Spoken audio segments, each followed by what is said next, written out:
샬롬 반갑습니다. 하나님의 크신 은혜가 오늘 우리 삶 가운데 가득하길 원합니다. 자, 오늘 우리 말씀은요, 고린도 후서 9장 말씀입니다.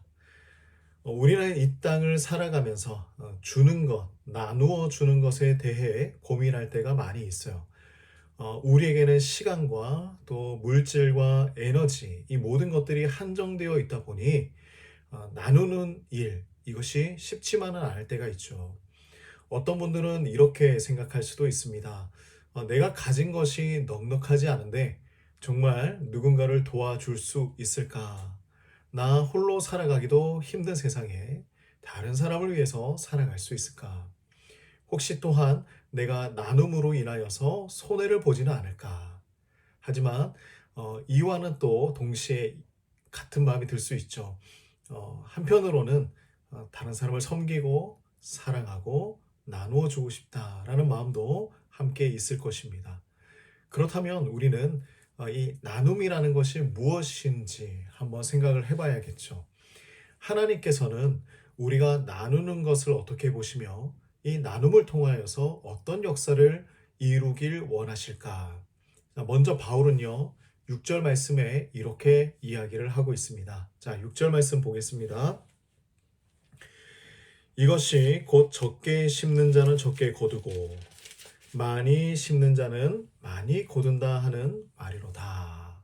자, 바울은 나눔을요, 농부가 씨를 심는 것에 비유를 하고 있어요.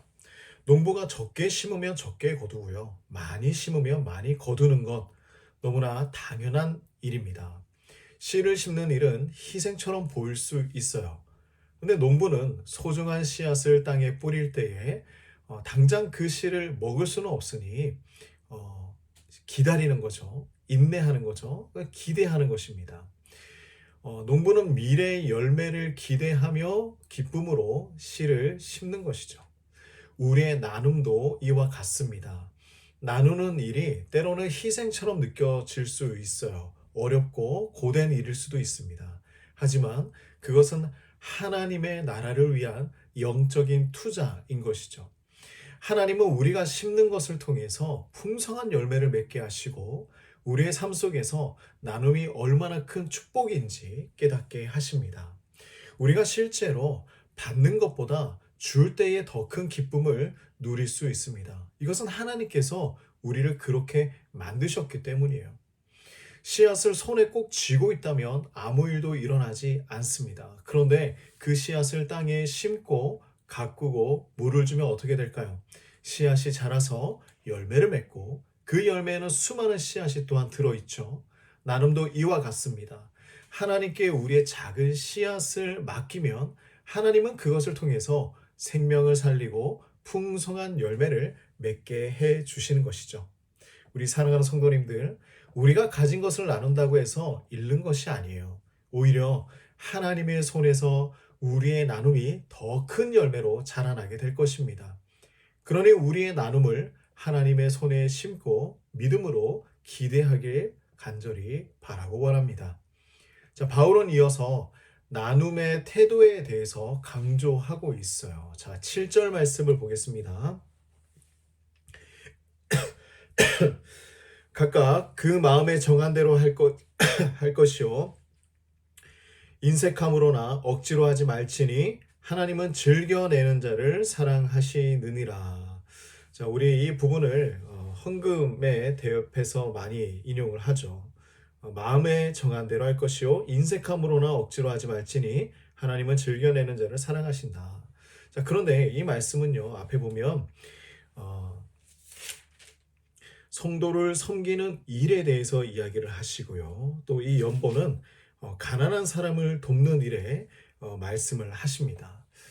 자, 하나님은 우리의 나눔의 양보다 무엇을 말씀하시냐면 마음을 더 중요하게 보신다라는 것이죠. 아무리 많은 것을 나누더라도 그것이 억지로 한 행동이라면 하나님께서 기뻐하지 않으신다. 반면 작은 것이라고 할지라도 기쁨과 감사로 드리게 된다면 그것은 하나님께서 받으시는 귀한 예물이 된다라는 것입니다. 하나님은 이것을 통하여서 우리가 하나님의 백성들 또 구제가 필요한 사람들 또 복음이 필요한 사람들에게 나누어 줄 수 있는 그러한 도구로 사용하시는 것이죠. 우리의 나눔도 이렇게 되어야 합니다. 이거라도 해야지라는 부담감이 아니라 하나님께서 내게 주신 은혜에 대해서 감사한 마음으로 드리는 것입니다. 기쁨과 감사에서 나오는 나눔이 되어야 하는 거예요. 나눔은 의무가 아니라 예배입니다.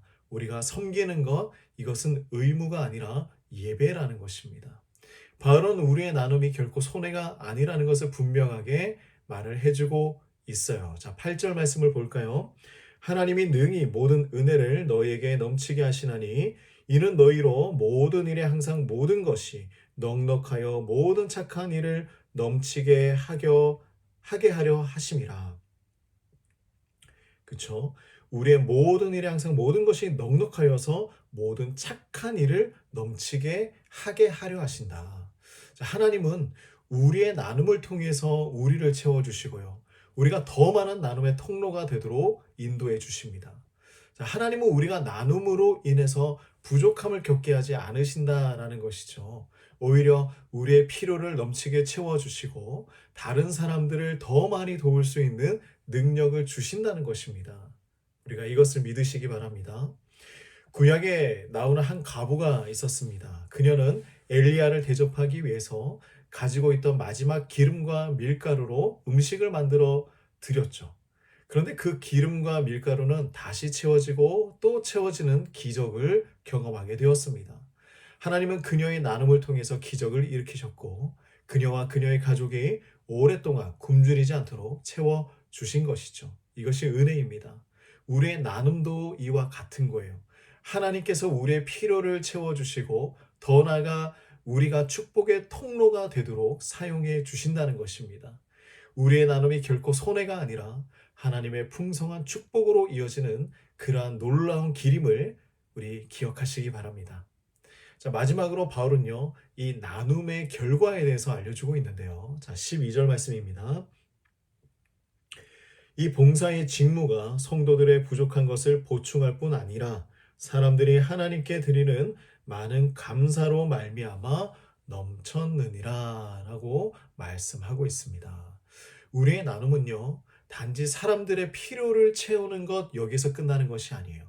나눔을 통해서 사람들이 하나님의 사랑을 경험하고 하나님께 감사와 영광을 돌리게 되는 것입니다.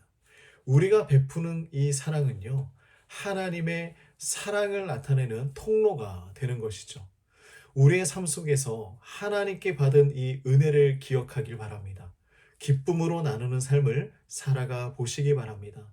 우리의 나눔을 통해 하나님께서 이루실 놀라운 일들을 기대하며 더 풍성하게 심고 풍성하게 거두는 삶을 살아가는 저와 여러분이 되시기를 간절히 소망합니다.